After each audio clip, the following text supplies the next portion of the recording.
Chapter 16. Daniel stood on a small promontory, a light breeze blowing, and looked around. Where was he? The place looked familiar, but he couldn't quite remember it. Wait, he remembered. The clay lifts of Martha's vineyard. Yes, he'd been here before, a long time ago, when he was very young. The family had come here on a vacation when he was very little. It was their last trip around New England before moving to Florida. "Danny," came a familiar voice.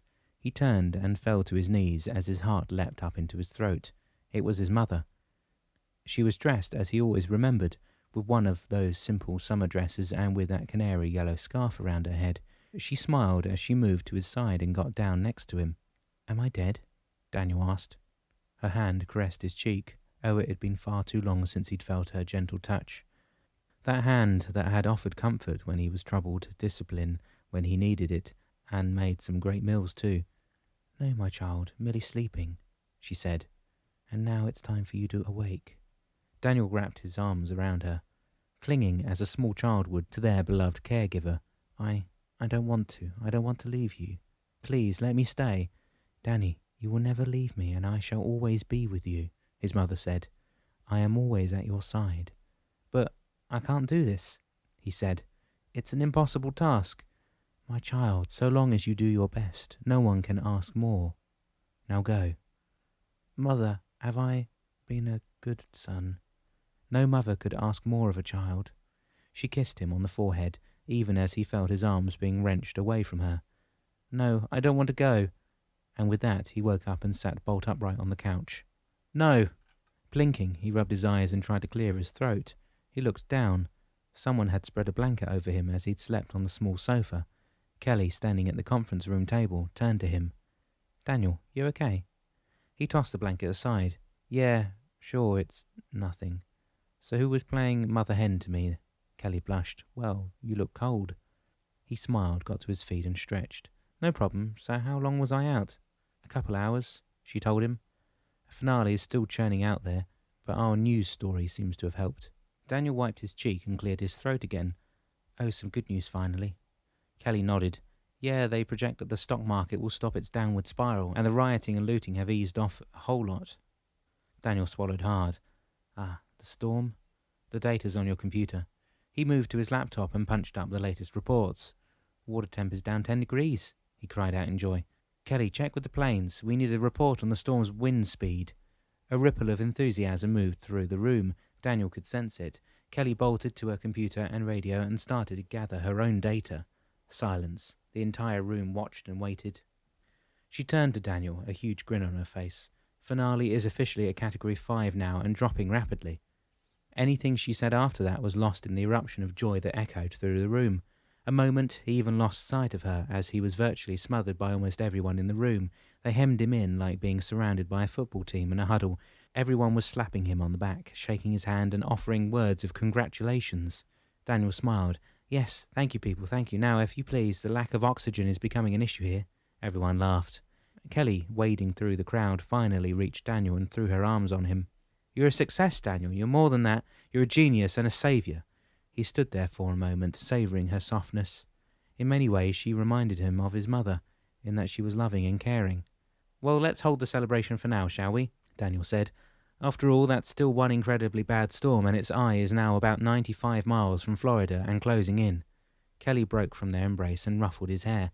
"Oh, Daniel, can't you be happy about this for a moment? Just one category decrease can mean saving hundreds of lives." Mr. Fenton slowly nodded. "Yes, and that's not all. Since we know the storm works, the longer the subs stay out there, the smaller finale will be." Daniel opened his mouth to agree with that and then closed it. A woman had just entered the conference room, and she looked vaguely familiar. Now where had he seen her before? Weaving her way through the crowd, she stepped up to Kelly and presented her with a briefcase. She set it on the conference room table and started to open it. Daniel moved to her just as she lifted the file out. "Kelly, what's up?" he said. She gestured at the woman. "Daniel, meet Lieutenant Sylvana Putnam. You may have seen her before. She's General Lowe's driver." "I see," he said. "Hi, how are you doing?" "Been better, sir," she replied. Daniel rolled his eyes. "Oi, another one calling me sir. But I do remember you. You were always around in the lobby during the National Science Board meetings." Sylvana nodded. "Yes, sir, you're the one I remember. You were always civil toward me." "Oh, it was nothing." No, sir, it's not nothing. You can always know a man's true character by how he treats people who are of no value to him. Well, I'd hardly call you of no value, Daniel replied. Sylvana smiled. Ah, poor choice of words on my part, sir. What I meant was I was of no importance to you, yet you were still decent to me. Kelly flipped through the file and then grabbed still more documents out of the case. Yes, and she's here to repay your kindness, Daniel. This is General Lowe's briefcase. Daniel's jaw dropped. Kelly, you can't go through his private things. He entrusted it to the lieutenant here, and she opened it first, Kelly replied. It seems I was right about that Lucky 13 group. What? Daniel said. The general ordered me to bring him here, and then he climbed up the fire escape. He'd been gone for hours, and I just can't be a party to his actions anymore. With that, they all began to sift through the papers and reports in the case. They spun quite the tale of graft, corruption, and international conspiracy. Wow, those guys are really determined to mess with our whole economy, Daniel finally said. Hey, Kelly shouted, her eyes popping wide open in a clear state of shock. What's the matter? Daniel said. The general, why'd he go climbing the fire escape of this building? He's got to be up to something. Come on, we've got to search the building. Wait, ma'am, Aja said. Let us handle that. You and Mr. Mayhew are needed here. Daniel nodded. She's right, Kelly. Come on, we've got a job to do. Let them do theirs. Reluctantly, Kelly agreed. Daniel had a feeling she wanted to be the one to hunt down the general and pound the living daylights out of him. But she was as dedicated to this project as he was. With that, a team of the staff, led by Aja and Sylvana, headed up to the roof to search for General Lowe and to make sure that none of the equipment up there had been messed with. Kelly got an update from the hurricane plans and let out a cheer. Ladies and gentlemen, finale is now down to a Category 4. Her eye is churning, just about 80 miles out now. But she's easing off in strength by the minute. A bigger cheer now filled the room, as everyone else let loose with a chorus of excitement. Daniel felt happier than he'd ever been, and then he froze. Gabby was in the doorway. Her hair was drenched, her shoes wet, and her poncho was dripping rainwater on the carpet. He bolted to her. Gabby, you made it. Are you okay? She refrained from hugging him, and he led her over to a corner where she could pull the poncho off, get a towel while he poured her some coffee, and get something to eat. She just about inhaled the coffee and 3 donuts. Oh, thanks, I am famished. You didn't get anything on the way here? Daniel said. Gabby laughed. Big bro, you got any idea what's going on out there? No, I've been kind of occupied, he replied with a grin. Well, pretty much nothing's open out there, and what is empty. Oh, things still bad? Gabby's brow wrinkled. Yeah, of course. Why would they have improved? Oh man, we need to wait. What about Pop? She lowered her eyes. All I know is that he definitely went sailing. Beyond that, nothing. The harbour master saw him leaving port but had no idea where he was going. Daniel heaved a heavy sigh, and now he's lost. I should have kept a better eye on him. You can't blame yourself. It's not like you could watch him 24/7. Besides, he made it pretty clear how things were between you two. Yeah, Daniel said, his voice full of sadness. But now, I just have this image of the ending of the perfect storm. Is that to be Pop's fate? Try to think positively, Daniel, Kelly said, coming over to them. She and Gabby exchanged greetings, and then the 3 of them updated one another on the latest news on both fronts, Weather and Alex. Gabby was happy to hear that every effort was being made to find him and that the storm was weakening. That's all so awesome, she said. I heard you on the radio, big bro. You need to get the news out about the system working. Word of that would go a long way toward calming the public. Kelly turned her head a bit. Mr. Fenton, we need some makeup for Daniel. It's showtime again. Within the hour, Daniel was again giving a press conference and telling the world that the Sub-Zero program was working. This time he felt he handled the reporters much better. They certainly reacted much nicer to him. As he spoke to them, 2 things happened. They got a report that Finale was now a Category 3, with its eye about 65 miles off the coast, and something was going on in the back of the room. Ensign Aja slipped in and whispered something to Kelly. It was Kelly's reaction that confused Daniel. The news didn't seem to upset her or gladden her. So what was going on? He was frankly glad when the reporters let him go and they turned off the cameras, walking over to Kelly, Gabby and Aja. He asked what had happened. They found the general, Kelly said. He was up on the roof trying to sabotage us. Aja nodded. It's true. He was electrocuted with a pair of wire cutters in his hand.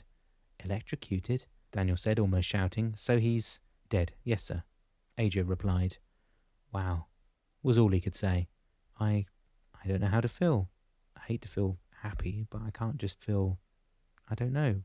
But I can't help but feel, I don't know, relieved? It's okay, big bro. After all, think about it. If he'd succeeded in what he was doing, it would have been disastrous for countless people. Daniel chewed his lip. I guess, if you put it that way, I can at least accept it. Kelly nodded. All right then, let's leave the General to the military staff. They'll take care of his body. We've still got a storm to fight and your father to find. Daniel felt his heart sink. The death of General Lowe served to remind him of how real and how close death was.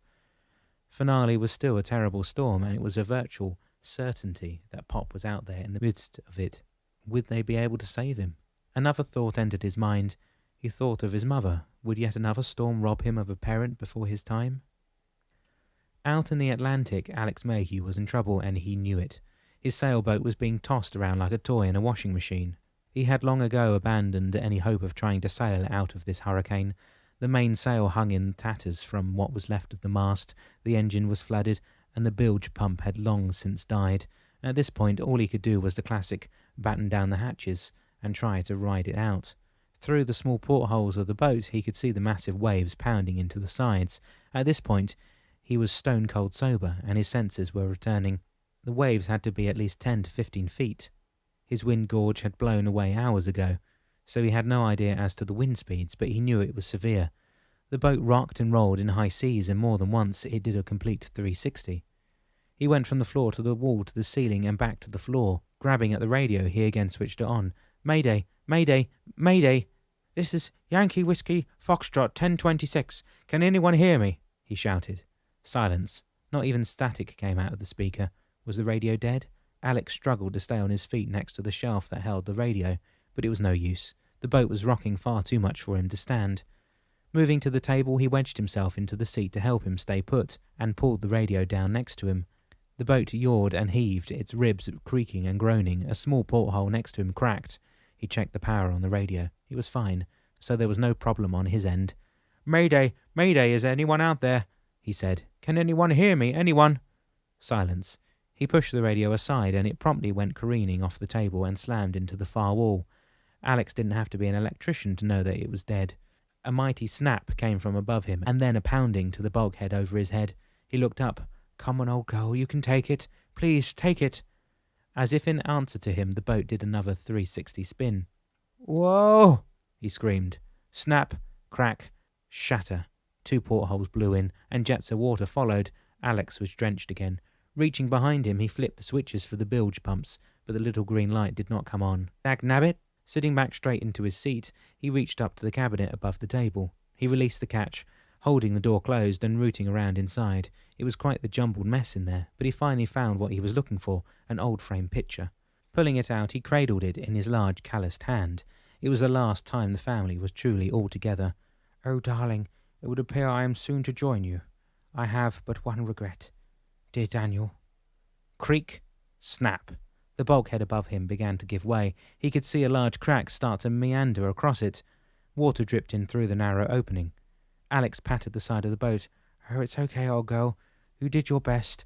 It's all right. Rest easy now, he said. He again cast his eyes over the picture and traced Nicola's face with his finger. I'm sorry, my love. I should have listened to Gabby. I should have believed Daniel when he tried to talk to me. If anything, I was blinded by my love for him. I so wanted to not play favourites among the boys that I often ignored what he had to say. I was wrong. Boom. Bam. Rumble. Thunder and lightning roared outside, and the poor boat groaned and settled lower in the water. The torrents coming in the portholes were now like water jets shooting out a fire hose, and the crack in the bulkhead was a gaping maw. Alex slid out of the seat, steadied himself, and turned to the hatch.